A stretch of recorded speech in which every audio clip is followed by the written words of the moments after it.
All right, it's time for the February discussion of throwback rotation.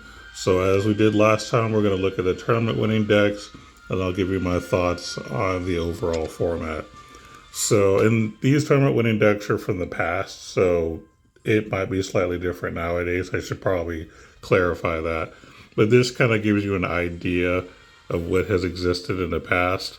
Now, I have not seen much force in the meta, to be perfectly honest. I think maybe day one I saw Accelerate, but that didn't last very long. I'm going to be real with you guys. Like, most people didn't seem to play that. Same with this. I've seen this like maybe twice. Now, I did play this deck a little bit like the first maybe 3 or 4 days. Now my list is a bit different because I mainly focus on this as the win condition and other cards to support it. Like, I'm not running this, right? So I'm not doing the full combo thing. My deck is just straight up Aria with like Forest, and I think I also play oh, let me find a different deck that might actually be. I think this is the deck I was playing to a degree. Oh yeah, I used her as another win condition. So this is closer to the deck that I play. My list was a little bit different, but this is like the closest to what I played for Forest Craft. And it's a fun deck. It's not like gonna get you like 80% win rate or anything like that, but you might get a 50-50 win rate depending on what your matchups are. As for Sword, now I think I have seen this a lot. I believe this is the deck that I've seen a lot. Now, this is probably the second or third most deck that I've seen played.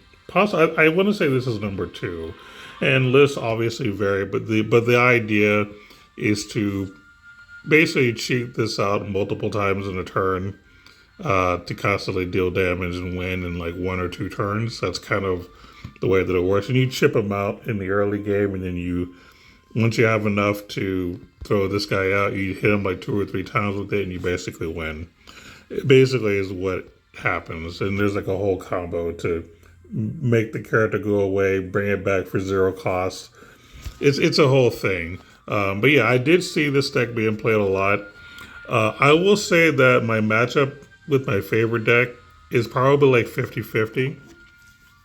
Whoever's luckiest wins is what it boils down to.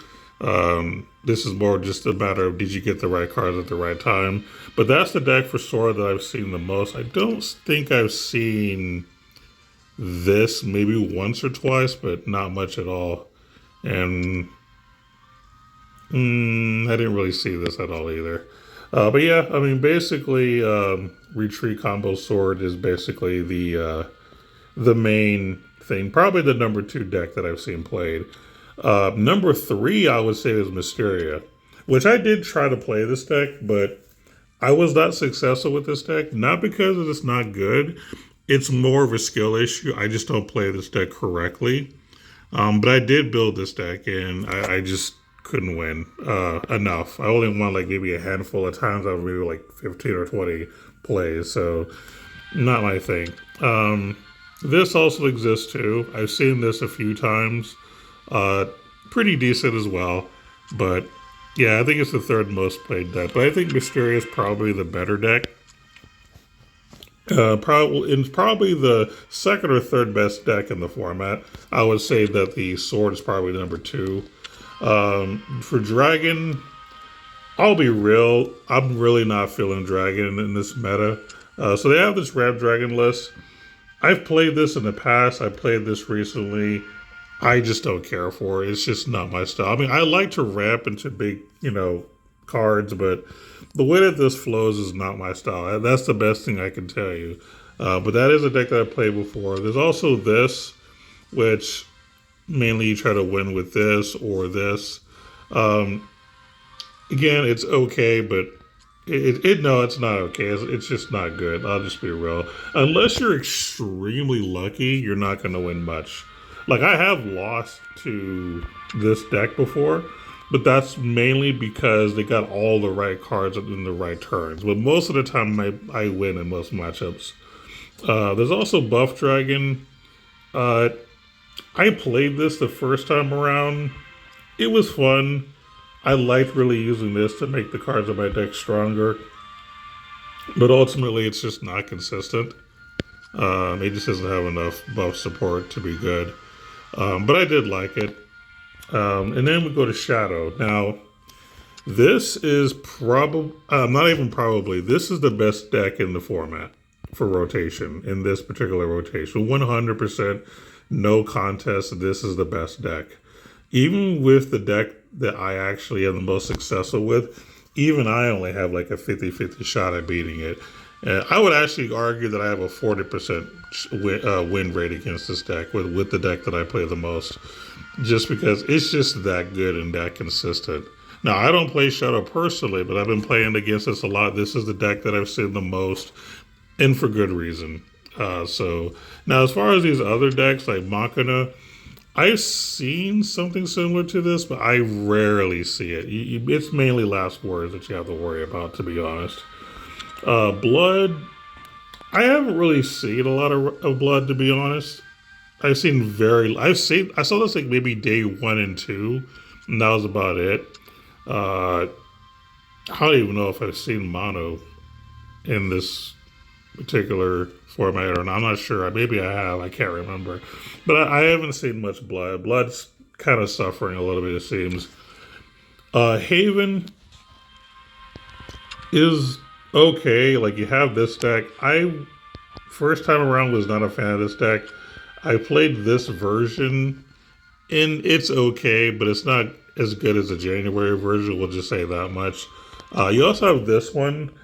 I like this deck. I think this deck is a lot of fun, but it does have some bad matchups. Basically, you use Ra as the win condition, use that to get Aegis out eventually as a win condition, and you try to basically stall by, evolving this to increase your maximum health. This will do the same thing. Master Chef's one of my favorite gold cards, to be honest, and for neutral, it's so good. You use this to get the win condition. Very consistent for the most part. It's just you have bad matchups. You can also play this for free to heal, or you can play it for 5 to get an effect to heal every turn, which is pretty good. This is a good board wipe. This can be either a stabilizer or a support to your win condition. But overall, I like the deck. I think it's fun, but in this format, it's a bit rough. And then Wardhaven exists, but it's not the good version. I'll just say that much. I've played it a few times. I think it's a fun deck, but that's about it.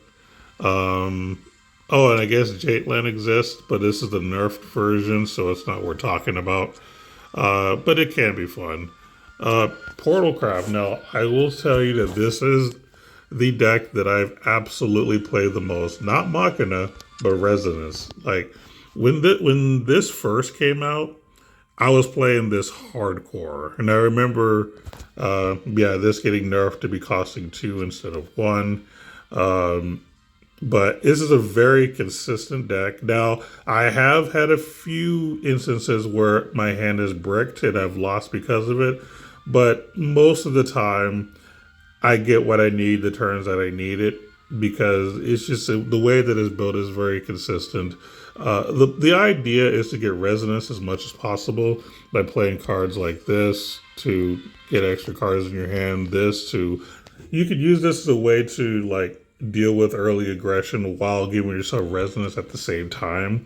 2 birds with 1 stone. I don't play this. I don't think this fits. I play something else instead. I have a completely different list. By the way, I already made a video with my resonance portal build, so if you want to know what my build is, just look at my other video that I recently released about it. But yeah, basically you just play cards that give you the ability to either draw or put cards in your deck. And then, of course, this is a potential win condition. But if it's not, you could also use this as a way to get your resonance count up, which is what it does most of the time. And it helps with removal. When you're at 10 resonance when this comes out at the end of your turn.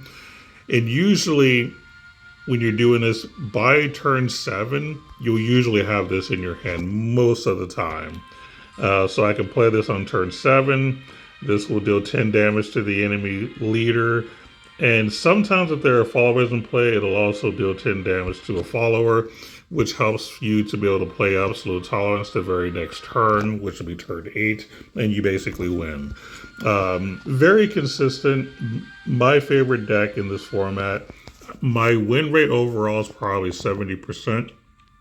And the reason I say that is because Shadow is basically the one deck that can actually take this deck apart.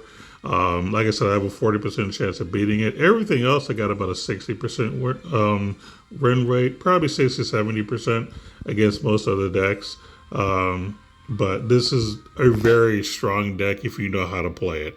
I'll say that much. And this is also, not this version, but I also play a Resonance deck featuring you in an unlimited, but but the one that I played has a lot of cards that cost 1 that automatically give you resonance, and this guy only costs 1 in the unlimited version that I play usually. Now I haven't played unlimited yet in this month because I'm actually having a lot of fun playing rotation, which is like the first time that's happened in a long time.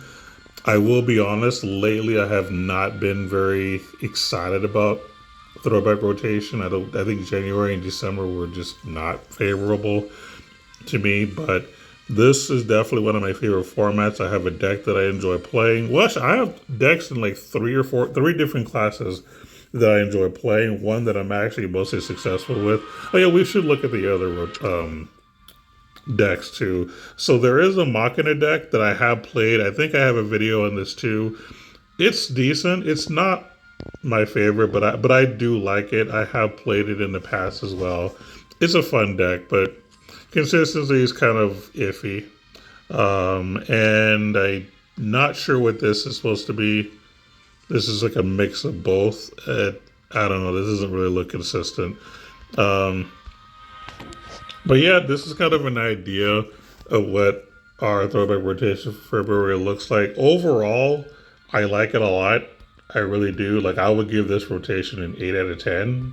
I think it's, well, an 8 or a 9. It's debatable. I really like this rotation, so maybe I'll give it a 9. Just because there are a variety of decks that I enjoy, and one deck that I actually am pretty successful with. So overall, good rotation. I'm hoping that we get an announcement soon regarding Worlds Beyond, when that's supposed to drop.